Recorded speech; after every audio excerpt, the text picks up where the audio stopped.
Welcome to all the engineers. हम लोग induction motor का इक्विवेलेंट सर्किट देख रहे थे और उसमें हमने सबसे पहले देखा था equivalent circuit eight stand still. Stand still मतलब कि जब आपका मोटर स्थिर है ना, जब वो मूव नहीं कर रहा है, जब एस की वैल्यू क्या है 1 है, तो उस समय का इक्विवेलेंट सर्किट ऐसा है। उस दिन एक चीज छूट गया था जिसको हम आज करेंगे। तो ये मोटर का इक्विवेलेंट सर्किट है स्टैंड स्टिल पर, और इस समय अगर आप रोटर का पावर फैक्टर निकालना चाहें, है ना, रोटर का पावर फैक्टर, तो बहुत सिंपल है। देखिए, रोटर का पावर फैक्टर निकालना चाहें तो इक्विवेलेंट सर्किट की बात, फेजर डायग्राम जैसा ट्रांसफार्मर में था वैसा ही इसका भी होता है। तो ये अगर आपका फ्लक्स है और जैसा हमने देखा था, अगर ये आपका E2 है, ठीक है, तो अगर हम इस रोटर का इक्वेशन लिखें, केवीएल इक्वेशन, तो क्या आएगा? अगर आप केवीएल इक्वेशन लिखेंगे तो क्या आएगा? E2 equal to I2 into R2 plus JX2, यही आएगा ना। E2 equal to I2 into R2 plus JX2। अगर E2 यहाँ है तो I2 कहाँ होगा?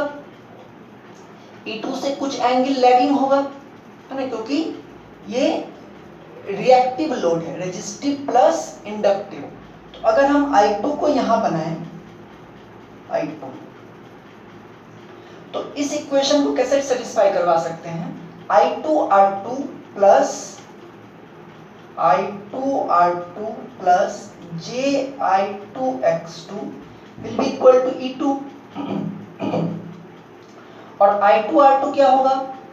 I2 के फेज में होगा, है ना। तो अगर ये इतना पार्ट जो है वो अगर I2R2 है, ठीक है, और JI2X2 मतलब I2 से 90 डिग्री लीडिंग, है ना, कुछ इस तरह से।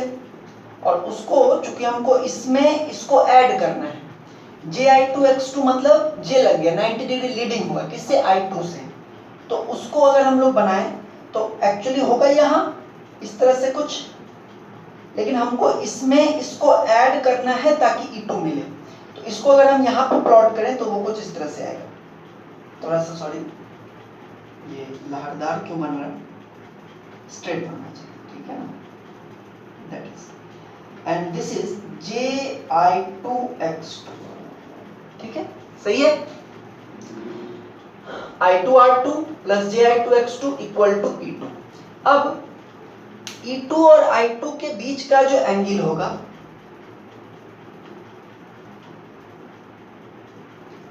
That is theta. जो E2 और I2 के बीच का एंगल होगा, हम लोग को पता है कि वोल्टेज और करंट के बीच का जो एंगल होता है वही पावर फैक्टर एंगल होता है। तो E2 और I2 के बीच का जो एंगल होगा, इसको आप θ2 लिख लीजिए, रोटर पावर फैक्टर एंगल। तो पावर फैक्टर क्या होता है? वोल्टेज और करंट के बीच के एंगल का कॉस। तो यहाँ पे ये एंगल 90 डिग्री है ना। तो अगर आप cos θ2 लेंगे, cos θ2, तो बेस बाय हाइपोटेनस, तो बेस इसका ये होगा I2R2 बाय हाइपोटेनस। हाइपोटेनस क्या है? ये है कि नहीं, E2। या इसको हम लोग I2R2, ये एक राइट एंगल ट्रायंगल है कि नहीं। तो ये जो हाइपोटेनस है ये क्या होगा? अंडर रूट इसका स्क्वायर प्लस इसका स्क्वायर, मैग्नीट्यूड वाइज देखे तो, है कि नहीं। तो ये हो जाएगा रूट अंडर I2R2 का होल स्क्वायर प्लस मैग्नीट्यूड लेते हैं उसमें जो हाइपोटेनस निकालते हैं, तो I2X2 का होल स्क्वायर लिख सकते हैं। ऐसे आप चाहें तो I2R2, अगर I2R2 पता है, E2 पता है, तो वैसे भी निकाल सकते हैं, ठीक है। दूसरा तरीका ये भी है कि आप इसको ऐसे निकाल लें, I2R2 by root under I2R2 का होल स्क्वायर प्लस I2X2 का होल स्क्वायर। यहां से अगर निकालिएगा तो I2 स्क्वायर R2 स्क्वायर होगा plus I2 square X2 square होगा। I2 स्क्वायर कॉमन ले लेंगे, बाहर निकालेंगे तो इस I2 से वो I2 कैंसिल हो जाएगा। तो फाइनली आप करके देखिएगा, ये सब तो आप कर ही सकते हैं। नीचे आ जाएगा आपको R2 square plus X2 square. This will be the rotor power factor at standstill. ठीक है, स्टैंड स्टिल पे रोटर पावर फैक्टर कितना हो जाएगा? R2 by root under R2 square plus X2 square. सही है, इस पर क्वेश्चंस आते हैं इसलिए आज भी करेंगे न्यूमेरिकल इस पर. अच्छा, अब देखिए, जब हम लोग किसी स्लिप S पे बात करें, मतलब मोटर का कोई स्पीड है NR और उसके कारण स्लिप है S, तब इक्विवेलेंट सर्किट कैसा बनता है? हमने देखा था कि उस केस में चूंकि एक SF फ्रीक्वेंसी जनरेट होती है रोटर में, इसलिए यहाँ पर जो EMF इंड्यूस होगा वो होगा SE2 और जो लीकेज रिएक्टेंस हो जाएगा वो हो जाएगा SX2. ठीक है, लेकिन इसमें प्रॉब्लम ये था कि हम लोग इक्विवेलेंट सर्किट बनाने का मतलब है कि एक सर्किट में, है ना, एक सर्किट हो जिसमें कि रोटर भी हो, स्टेटर भी हो और हम उसमें KCL KVL वगैरह लगा सकें. यहाँ पर ये दोनों अलग अलग हैं और हम इनको कंबाइन भी नहीं कर सकते हैं क्योंकि दोनों अलग अलग फ्रीक्वेंसी पर है. ठीक है, ये F पर है तो ये SF पर है. तो उसके लिए हमने, अब याद होगा आपको, हमने कुछ दिमाग लगाया था इक्वेशंस वगैरह करके, वो हम दोबारा यहाँ नहीं कर रहे हैं. लेकिन जो हमको, ये तो रोटर किसी NR स्पीड पे मूव कर रहा है ना, लेकिन इसी का इक्विवेलेंट हाइपोथेटिकल, काल्पनिक, नॉट एक्चुअल, इसी का इक्विवेलेंट रोटर जो कि सेम करंट लेगा और उसके कारण स्टेटर भी सेम करंट ड्रॉ करेगा सप्लाई से, वो कैसा होता है? वो कुछ ऐसा होता है. E2 और रेजिस्टेंस से कितना होता है? R2 बाई S और रिएक्टेंस JX2 और करंट कितना? I2. ठीक है, ये हमने किया था ना. I2 कैसे निकाले थे? SE2 बाई, याद होगा आपको, SE2 by R2 plus JX2. फिर ऊपर से S को नीचे ले आए तो R2 बाई S आ गया और JX2 आ गया. अब हम लास्ट क्लास में कई बार हम बोले कि ये जो रोटर है, ये रोटर एक काल्पनिक रोटर है जिसमें कि E2 EMF इंड्यूस हो रहा है और उसका रोटर का वाइंडिंग का रेजिस्टेंस कितना है? R2 by S. And this rotor is at standstill. इसकी फ्रीक्वेंसी कितनी है? F है. ठीक है, लेकिन ये रोटर और ये रोटर दोनों में एक सिमिलरिटी है कि दोनों में करंट क्या है? I2. ठीक है, बाकी ये मूव कर रहा है, ये स्टेशनरी, लेकिन दोनों का करंट I2 है. और स्टेटर को इससे कोई फर्क नहीं पड़ता है कि रोटर मूव कर रहा है कि स्थिर है. उसको सिर्फ ये दिखेगा कि I2 करंट रोटर ले रहा है, तो हमको इसके कॉरेस्पॉन्डिंग कुछ करंट मंगाना है सप्लाई से ताकि हम एयर गैप फ्लक्स को कांस्टेंट रख सकें. तो स्टेटर उतना ही पावर मंगाएगा सप्लाई से और उतना ही पावर देगा रोटर को, चाहे ये रोटर हो चाहे ये रोटर हो. यानी कि हम इसके जगह इसको रिप्लेस कर सकते हैं ओनली ऑन पेपर. ऐसा नहीं है कि हम उस रोटर को निकाल के दूसरा रोटर लगा दें. No, only on paper we are using this rotor circuit for calculation purpose. समझ रही बात? तो अब हम इसके जगह पर इसी रोटर को रख रहे हैं, लेकिन आप ध्यान में रखिएगा कि this is not the actual rotor, है ना. एक्चुअल रोटर जो है वो तो NR स्पीड से घूम रहा है, उसके जगह पे इसको रखा गया है सिर्फ और सिर्फ कैलकुलेशन के पर्पस के लिए. ओके, नाउ अब अगर हम आपसे पूछें कि इस कंडीशन में S स्लिप पे इसका पावर फैक्टर कितना होगा, ठीक है, तो सब कुछ ऐसा ही होगा. E2 से एक एंगल से I2 सब कुछ ऐसा ही होगा, बस यहाँ पे क्या होगा? R2 बाई S आ जाएगा, है कि नहीं? R2 बाई S आ जाएगा और जो आपका cos थीटा 2 होगा इस केस में वो हो जाएगा I2 into R2 by S divided by root under I2 into R2 by S का whole square plus I2 X2 का होल स्क्वायर. ओके, अब यहाँ से आप I2 निकाले कट कर सकते हैं, तो ऊपर बचेगा R2 बाई S और नीचे बचेगा आपको R2 बाई S का होल स्क्वायर प्लस x2 का होल स्क्वायर। इसको और सिंप्लीफाई कर सकते हैं। अगर आप s को नीचे ले आए तो s जब नीचे आएगा और इस अंडर रूट के अंदर में जाएगा तो s स्क्वायर बन के जाएगा ना, s नीचे आएगा अंडर रूट के अंदर में जाएगा तो s स्क्वायर बन के जाएगा, और उस स्क्वायर से ये स्क्वायर कट जाएगा और यहाँ पर s स्क्वायर आ जाएगा, लेकिन इसमें है तो s आ जाएगा। तो आप इसको करके देखिएगा, I am not going into that calculation. ये आ जाएगा आपको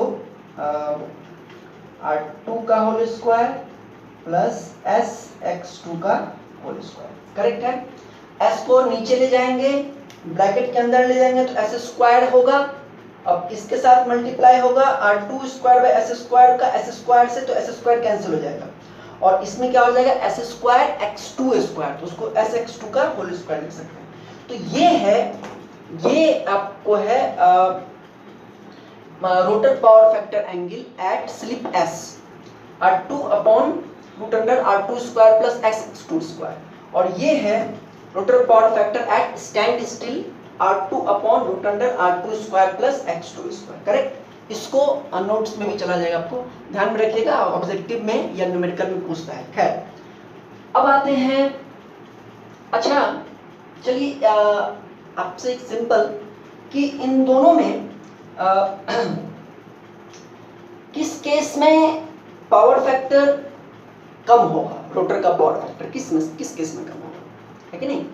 तो देखिए यहाँ पे दोनों में न्यूमरेटर सेम है, ठीक है, डिनोमिनेटर में इसमें x2 स्क्वायर है और इसमें s x2 स्क्वायर है, और स्लिप 1 से क्या होता है, कमी होता है, ठीक है, यानी कि इसके कंपैरिजन में इसका डिनोमिनेटर की जो वैल्यू है वो कम हो जाएगी, है कि नहीं। न्यूमरेटर सेम है, डिनोमिनेटर इसमें कम हो गया, तो कौन बड़ा होगा, है कि नहीं। दोनों में इसमें ये मान लीजिए 5/5 तो 1, और इसमें 5/4, मतलब पावर फैक्टर 1 से कम होता है, I know that, but just I am telling कि मान लीजिए अगर ये 5 है और ये 5 है तो 1 हो जाएगा, ये 5 है और नीचे अगर 4 है तो ज़्यादा होगा। मतलब कि पावर फैक्टर जब मोटर आपके किसी लोड को सप्लाई दे रहा है, सब न्यूमेरिकल करेंगे आपको क्लियर हो जाएगा, उसमें लोड को सप्लाई दे रहा है और जब किसी स्पीड पे मूव कर रहा है तो पावर फैक्टर हाइयर होती है ना, पावर फैक्टर हाइयर होती है in comparison to standstill. अगर स्टैंड स्टिल है उस समय जो पावर फैक्टर होगा उसके कंपैरिजन में जब किसी स्पीड से मूव कर रहा है तो ज़्यादा होगा, है ना। ऐसे भी देख सकते हैं आप, खैर न्यूमेरिकल में इसको देखेंगे आप, अभी आप टेंशन मत लीजिए। चलिए अब इसमें एक बहुत इंपॉर्टेंट पॉइंट जो हमको डिस्कस करना है, जिस पर कि आगे का सारा टॉपिक है, पावर फ्लो डायग्राम है और टाइप 2 के सारे न्यूमेरिकल्स हैं, वो ये है कि देखिए स्टेट, चाहे आपका मूव करने वाला रोटर हो या ये काल्पनिक रोटर हो, दोनों ही केस में स्टेटर सेम पावर सप्लाई दे रहा है किसको, रोटर को, ठीक है, दोनों ही केस में सेम पावर सप्लाई दे रहा है रोटर को, करेक्ट। अब जो रोटर एनआर स्पीड से मूव कर रहा है उसमें वो पावर कहाँ खर्च हो रहा है। स्टेटर जो पावर दे रहा है एक रोटर को जो कि एनआर स्पीड से घूम रहा है ना, एनआर स्पीड से घूम रहा है रोटर, ठीक है। तो स्टेटर जो उसको पावर दे रहा है, स्टेटर से जो उसको पावर मिल रहा है, स्टेटर ही तो पावर दे रहा है उसको, स्टेटर से वो ईएमएफ इंड्यूस हो रहा है, फिर वो सारा कुछ। तो एक्चुअल रोटर में वो पावर कहाँ यूज हो रहा है, दो जगह यूज हो रहा है।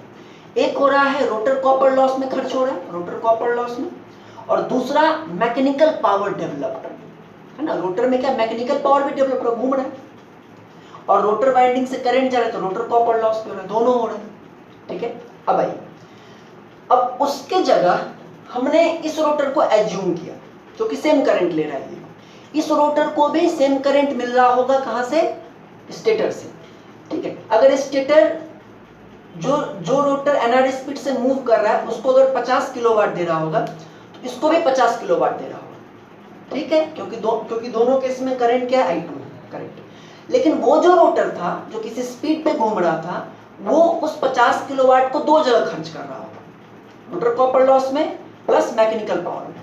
और ये जो रोटर है जिसको 50 किलोवाट मिल रहा है ये कहाँ खर्च कर रहा है, ये तो स्थिर है, तो ये कहाँ खर्च कर रहा होगा, ये सिर्फ और सिर्फ रोटर कॉपर लॉस में खर्च कर रहा होगा, ठीक है। तो अगर हमको इस रोटर की मदद से अगर हमको ये निकालना है एक्चुअल रोटर का, कि एक्चुअल रोटर में कितना रोटर कॉपर लॉस हो रहा होगा और कितना मैकेनिकल पावर डेवलप हो रहा होगा, वो अगर निकालना है हमको इस स्टेशनरी रोटर की मदद से, तो इस स्टेशनरी रोटर के रोटर कॉपर लॉस जितना होगा वो इक्वल होगा एक्चुअल रोटर के rotor copper loss plus mechanical power develop, क्योंकि इसको भी 50 किलोवाट मिल रहा है, उसको भी 50 किलोवाट मिल रहा है, वो दो जगह खर्च कर रहा है, इसमें एक ही जगह दिख रहा है। तो इसमें जो एक जगह दिख रहा है उसको हम लोग रिप्रेजेंट कर सकते हैं, देखते हैं कैसे करेंगे। मतलब इसमें इसको जो पावर मिल रहा है उसका हम लोग दो पार्ट कर सकते हैं, ताकि इसी से हमको पता चल जाए कि एक्चुअल रोटर कितना कॉपर लॉस कर रहा है, कितना मैकेनिकल पावर डेवलप कर रहा है, ठीक है। तो वो हम लोग देखेंगे। तो बहुत सिंपल है। अब देखिए, इसको तो आपको पता ही है। तो हम क्या कर रहे हैं, अब ये भी फ्रीक्वेंसी एफ हो गया, ये भी फ्रीक्वेंसी एफ हो गया। हम इसको इधर शिफ्ट कर सकते हैं, रेफर कर सकते हैं। कैसे, आपको पता ही है, जैसे ट्रांसफॉर्मर में पढ़े थे हम लोग। इसको आप इधर रेफर करेंगे तो क्या हो जाएगा, R2/S इंटू, इसको जब आप इधर जैसे इसमें किए वैसे हो जाएगा ना। जब इसको रेफर करेंगे प्राइमरी साइड में तो हो जाएगा N1 effective by N2 effective का होल स्क्वायर से मल्टीप्लाई हो जाएगा, है कि नहीं। सिमिलरली X2 भी, तो हम इसको रेफर कर रहे हैं और ये हो जाएगा R2-S, और इसको रेफर करके एक जनरल फिगर बना रहे हैं, मतलब कंबाइंड फिगर बना रहे हैं, और फिर उसमें हम लोग निकालेंगे कि इस रोटर में कैसे पता करें कि एक्चुअल रोटर का कितना कॉपर लॉस हो रहा होगा और कितना मैकेनिकल पावर डेवलप हो रहा होगा, ठीक है। तो सारी कंफ्यूजन आपकी कुछ ही देर में दूर हो जाएगी, ठीक है। 1 मिनट। तो ये इक्विवेलेंट सर्किट बनेगा जब हम लोग इसको इधर ले जाएंगे, है ना। R2-S, मतलब आप समझ रहे हैं कि since R2-S equal to R2/S into N1 effective by N2 effective, similarly X2- equal to X2 into N1 effective by N2 effective. अब आइए जो बहुत इंपॉर्टेंट पार्ट है, power consume by rotor, total power. देखिए, ये तो हमने पर फेज का बनाया है ना, पर फेज का बनाया। अगर 3 फेज का भी बनाएंगे तो भी, तो जैसा हम लोग जानते हैं कि टोटल पावर जो 3 फेज का होगा वो क्या होता है, 3 इंटू सिंगल फेज पावर। तो टोटल पावर जो है consumed by rotor, total power consumed by rotor, ठीक है। टोटल पावर जो रोटर कंज्यूम करेगा वो क्या होगा, सिंगल फेज में क्या देख रहे हैं कि ये जो पावर देंगे वो इस कॉपर इसके अक्रॉस कॉपर लॉस में चला जाएगा, है ना। I2² इंटू R2-S पर फेज का। और अगर 3 फेज का करें तो यही हो जाएगा कितना, 3 इंटू I2² इंटू R2-S। तो ये हो जाएगा total power consume by rotor equal to 3 into I2-² I² R होता है, R2-S।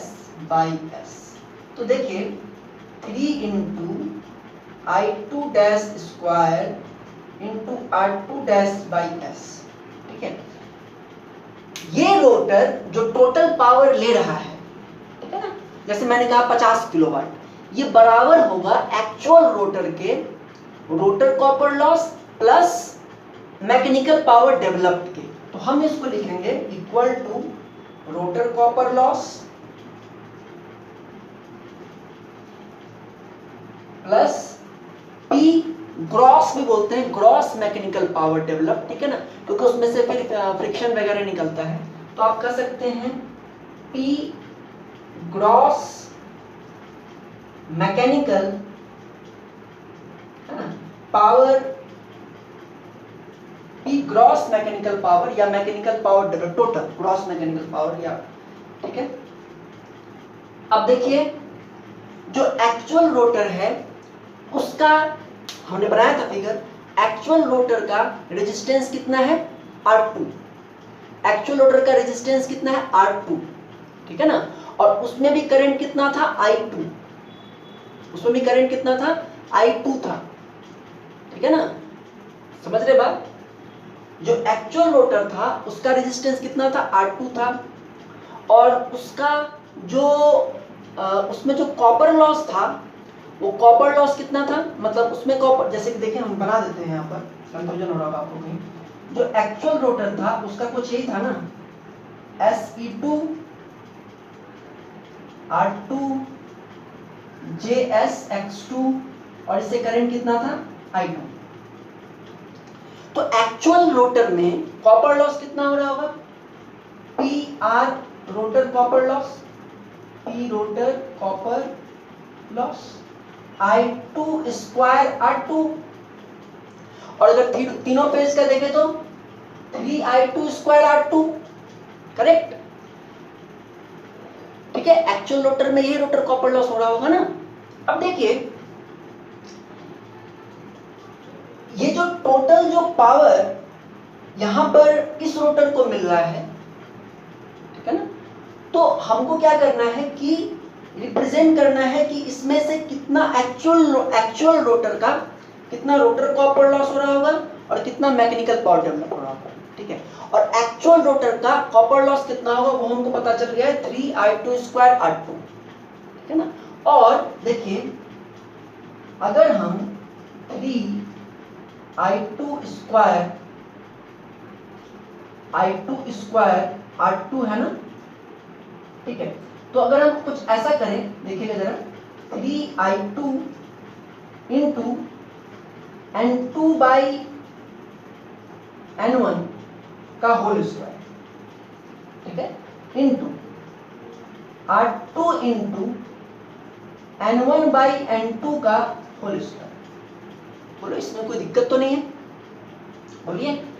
Actually N2 by N1 का whole square into N1 by N2 का होल स्क्वायर से मल्टीप्लाई किए, क्यों किए अभी आपको पता चलेगा। N2 बाई N1 का whole square into N1 by N2 का होल स्क्वायर कट के तो 1 हो जाए, कर सकते हैं ऐसा, कर सकते हैं। इससे होगा क्या कि I2 जब सेकेंडरी करंट को प्राइमरी की तरफ शिफ्ट करते हैं, है ना, तो आपको पता होगा कि जब हम लोग सेकेंडरी करंट को प्राइमरी की तरफ शिफ्ट करते हैं तो I2 जो डैश होता है वो होता है I2 into N2 by N1। ये हम लोग जानते हैं ना कि I1 बाई I2 उल्टा चलता है, I1 by I2 equal to N2 by N1 होता है। तो प्राइमरी साइड में जो होगा वो क्या होगा, I1 equal to I2 into N2 by N1। तो जब आप I2 into N2 by N1 कर दिए, ठीक है, तो हम लोग इसको लिख सकते हैं 3 इंटू I2 डैश, मतलब secondary current referred to primary. Similarly R2 into N1 by N2 का होल स्क्वायर जो है इसको लिख सकते हैं R2 डैश, लिख सकते हैं ऐसा। अच्छा यहाँ स्क्वायर दिया होगा, I2 dash square R2 dash, मतलब रोटर का जो एक्चुअल रोटर का जो रोटर कॉपर लॉस है, एक्चुअल रोटर का जो रोटर कॉपर लॉस है वो तो है 3I2 स्क्वायर R2, लेकिन उसको हम ऐसे भी लिख सकते हैं 3I2 dash square R2 dash, है ना। और इस चीज को हम यहाँ लिख सकते हैं, this implies that 3I2 dash square R2 dash by S equal to 3 into I2 dash square R2 dash. फायदा क्या होगा अभी आप देखिएगा, ठीक है। तो रोटर कॉपर लॉस जो है वो इतना हो गया, एक्चुअल रोटर का कॉपर लॉस ये हो गया, बच क्या गया P gross mechanical power develop. अब यहां से, ठीक है, यहां से हम लोग P ग्रॉस मैकेनिकल पावर निकाल सकते हैं। देखिए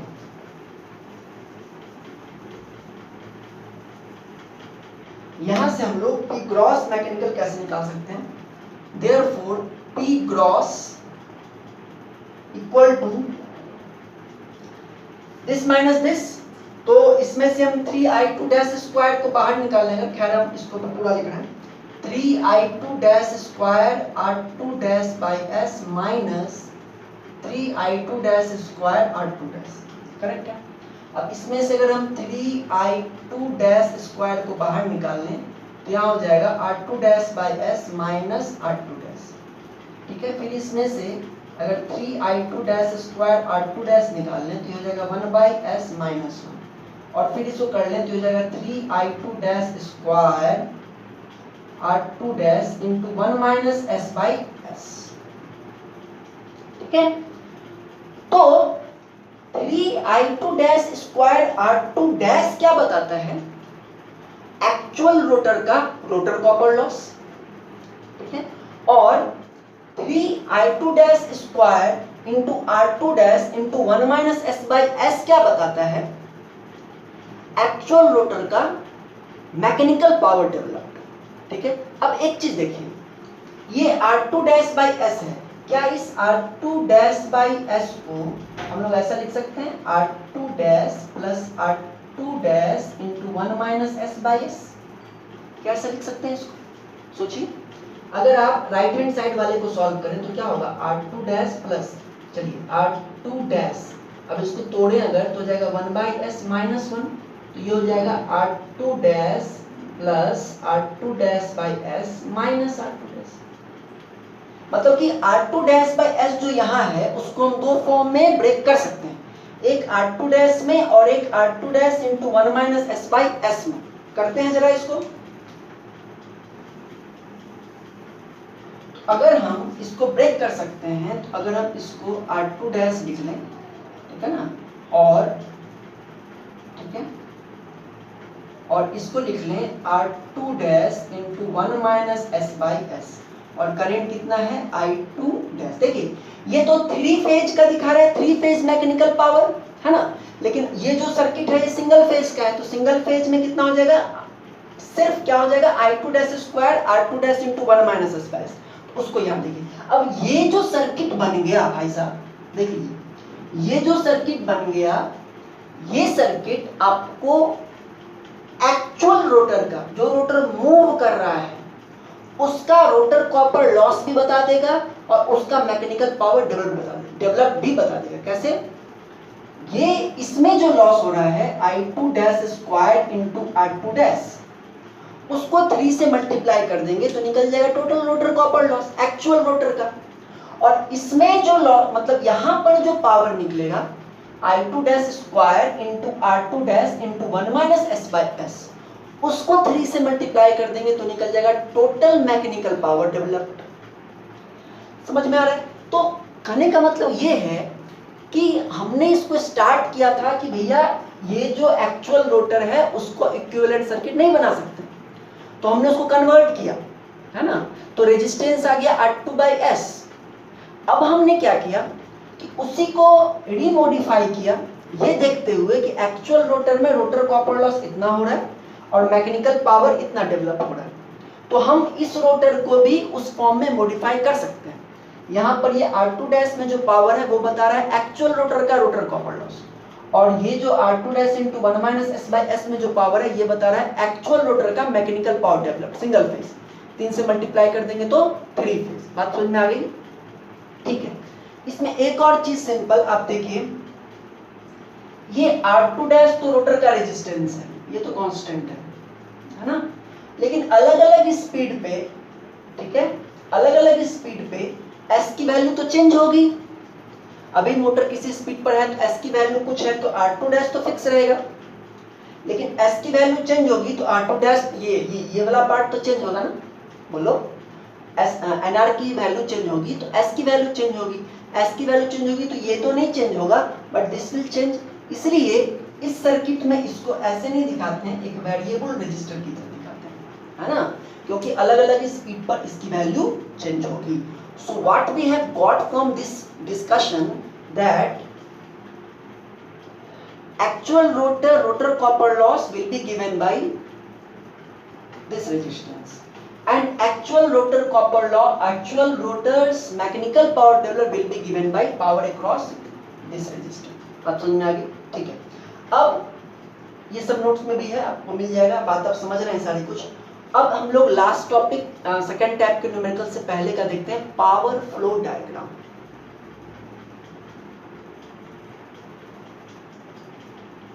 ये है पावर फ्लो डायग्राम, ठीक है ना, ये इक्विवेलेंट सर्किट है और नीचे ये पावर फ्लो डायग्राम है, ठीक है।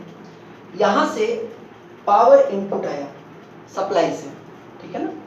उसके बाद सबसे पहले ये R1 में स्टेटर कॉपर लॉस के रूप में कुछ लॉस हो जाएगा, ठीक है।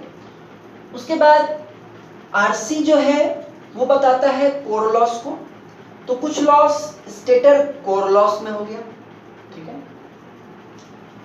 उसके बाद जो पावर बचेगा, मतलब इनपुट पावर में से स्टेटर कॉपर लॉस और स्टेटर कोर लॉस को निकाल दें तो जो पावर आएगा वो उसको कहते हैं रोटर इनपुट पावर। मतलब कि इनपुट पावर में से रोटर स्टेटर कॉपर लॉस और कोर लॉस निकाल देंगे तो जो पावर मिल दे रहा है किसको, रोटर को दे रहा है, तो रोटर इनपुट पावर, या इसको जनरल टर्म जो आप सुनेंगे वो कहलाता है एयर गैप पावर, क्योंकि स्टेटर से रोटर को जो पावर ट्रांसफर हो रहा है वो किसके थ्रू हो रहा है, एयर गैप के थ्रू हो रहा है, तो उसको एयर गैप पावर भी कहते हैं, ठीक है। तो एयर गैप पावर वो मैंने यहाँ लिखा है, उसको PAG से, सुने होंगे आपका नाम PAG है ना, तो PAG से उसको बोलते हैं air gap power.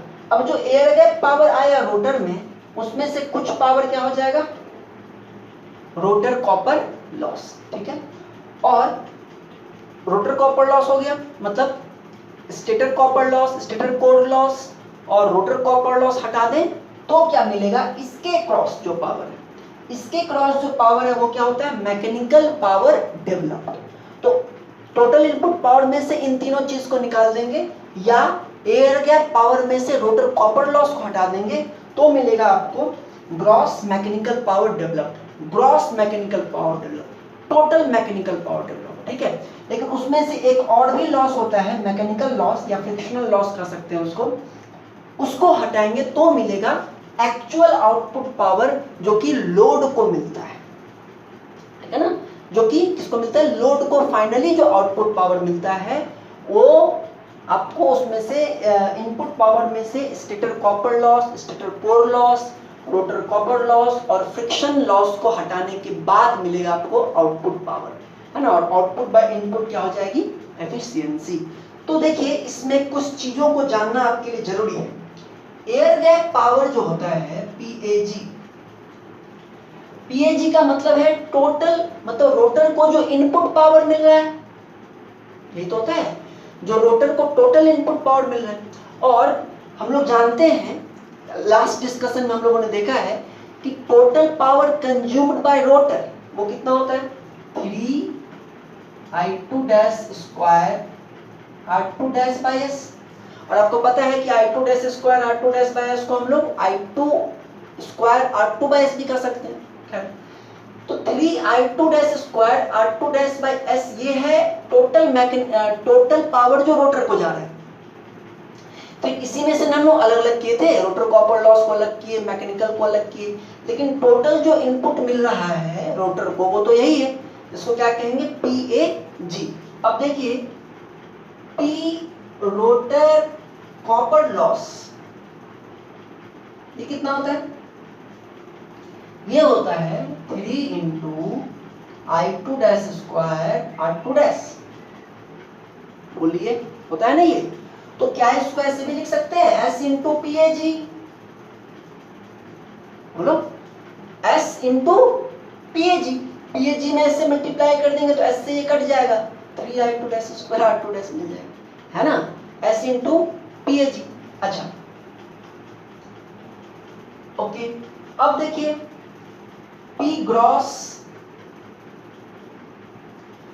Mechanical power developed क्या होगा, PAG में से रोटर कॉपर लॉस को घटा दें तो ग्रॉस मैकेनिकल मिल जाएगा, मिलेगा, यानी PAG minus P rotor copper loss. देखिए ये सब फॉर्मूला बनता है ना, these are all formulas which will be used in type 2 numericals, okay, so you will have to remember this, it is not for just fun, है ना, ये मस्ती के लिए नहीं कर रहे हैं कि भाई रोटर कॉपर लॉस क्या होगा S इंटू PAG, ये पूछता भी है ऑब्जेक्टिव में भी और न्यूमेरिकल में भी। अब देखिए पी ग्रॉस जो है वो PAG minus P rotor copper loss हो गया, और PAG minus P rotor copper loss को क्या लिख सकते हैं, एस इंटू पीएजी। तो 1 माइनस एस इंटू पीएजी, ये क्या हो गया, पी ग्रॉस। तो ग्रॉस मैकेनिकल पावर डेलिवर्ड कितना हो गया, 1 माइनस एस इंटू पीएजी।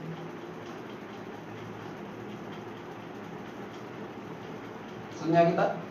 तो अब इसमें लोग एक बात कहते हैं कि PAG ratio P rotor copper loss ratio P gross, ये किस रेशियो में है, तो 1:s:1 माइनस एस, है ना। पीएजी टोटल है तो पी रोटर कॉपर लॉस क्या है, एस इंटू पीएजी, और पी ग्रॉस क्या है, 1 माइनस एस इंटू पीएजी। तो ये लोग कहते हैं, ठीक है, इसको ध्यान में रखना। अब इसमें एक और चीज, न्यूमेरिकल से पहले एक और भी चीज है, उसको देख लेते हैं जरा, उसके बाद हम लोग कुछ न्यूमेरिकल्स करेंगे। इसमें एक और चीज क्या है, देखिए torque. P gross equal to power, mechanical power जो होता है वो होता है torque into omega. Picture clear है, टॉर्क इंटू ओमेगा, इसको लिख सकते हैं T gross into omega. Omega क्या होता है, angular speed 2 pi nr, angular speed 2 pi nr, RPS में होता है, रेडियन पर सेकंड 2 पाई nr। तो अगर हम लोग से पूछा जाए तो T ग्रॉस क्या होगा, टॉर्क, ग्रॉस मैकेनिकल टॉर्क, तो ये हो जाएगा P ग्रॉस बाई ओमेगा, यानी 2 पाई nr, आरपीएस। और P ग्रॉस क्या होता है, 1 माइनस एस इंटू पीएजी, और 2 पाई nr क्या होता है, 1 माइनस एस इंटू एनएस। बोलिए, nr ये होता है ना, 1 minus S into NS, synchronous speed, तो 1 माइनस एस ये कट गया। तो देयरफॉर T ग्रॉस, ग्रॉस मैकेनिकल टॉर्क क्या हो जाएगा, ये हो जाएगा PAG by 2 pi NS, newton metre होते हैं। This is also very important, ठीक है। अच्छा, ये तो T ग्रॉस हुआ। अब ये जो पावर आउटपुट है, ये तो ग्रॉस मैकेनिकल टॉर्क हुआ। नेट टॉर्क, एक्चुअल टॉर्क या आउटपुट टॉर्क, वो क्या होगा, तो P आउटपुट है ना, और एक्चुअल जो आउटपुट निकल रहा है फ्रिक्शन के बाद, वो क्या होगा, T एक्चुअल या नेट भी कहते हैं या आउटपुट भी कहते हैं, इनटू ओमेगा। तो देयरफॉर एक्चुअल टॉर्क और नेट टॉर्क क्या हो जाएगा, P एक्चुअल और net divided by 2 by nr, ठीक है।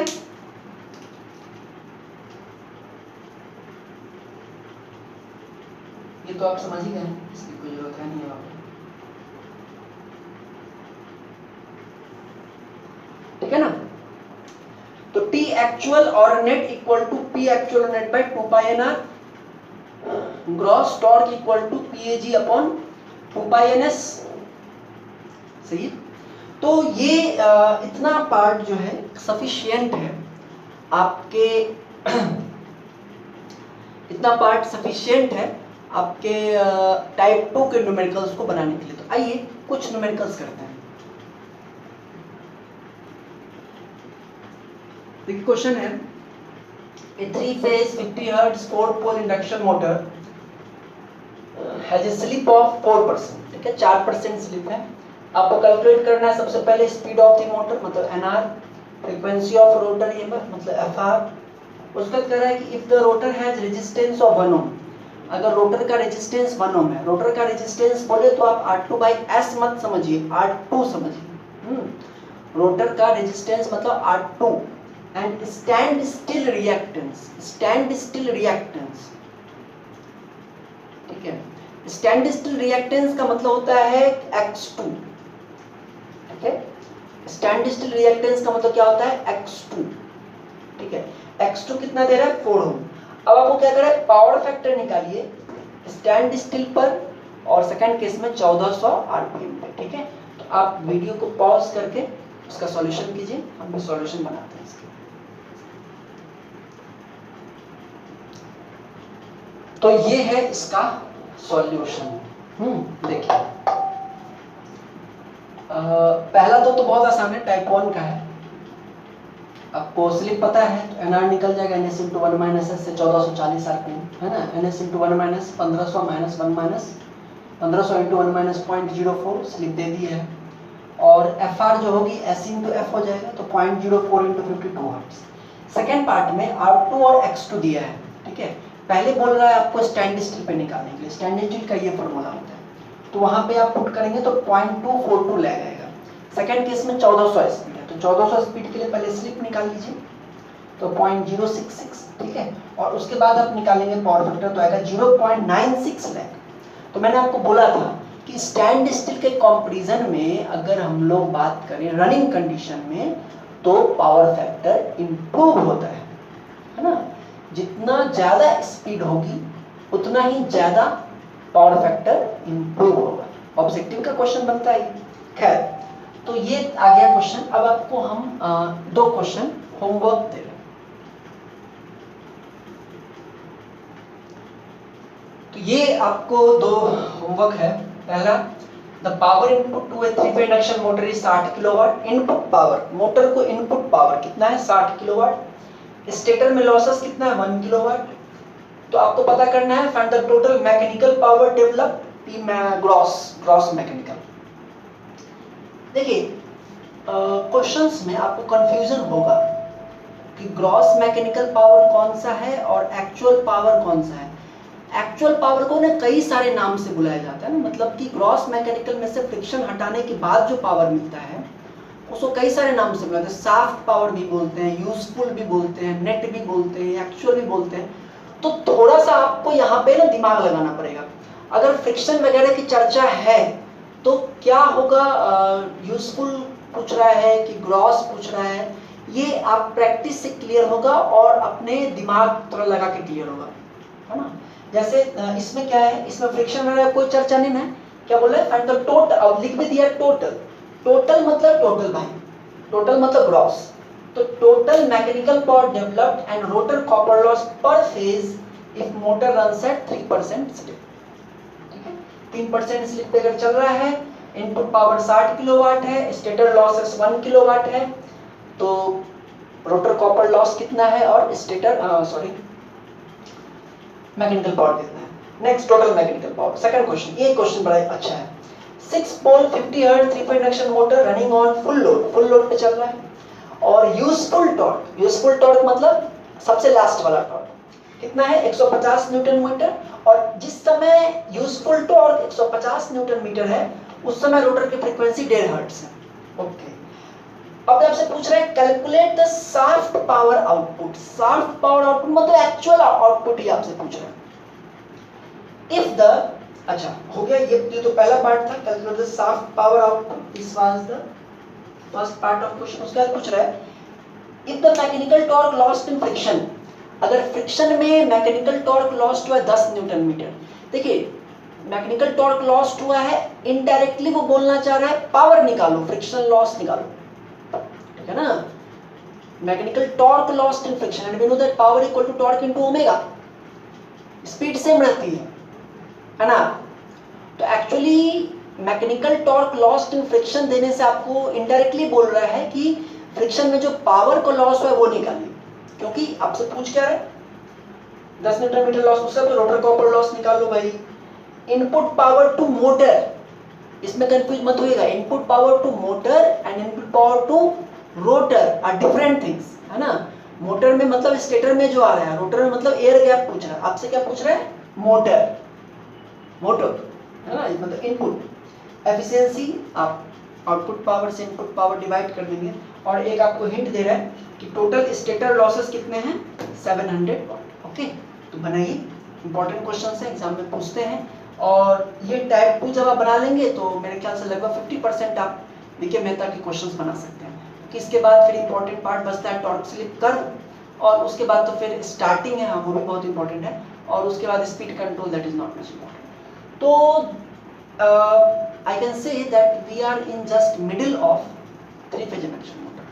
टॉर्क स्लिप पढ़ लेंगे तो मिडिल पार्ट तो अगले क्लास में हम लोग इन दो को सॉल्व करेंगे, एक दो और करेंगे, उस पर टॉर्क स्लिप कर्व स्टार्ट करेंगे। ठीक है, thank you very much, best of luck, take care and do as much practice as you can.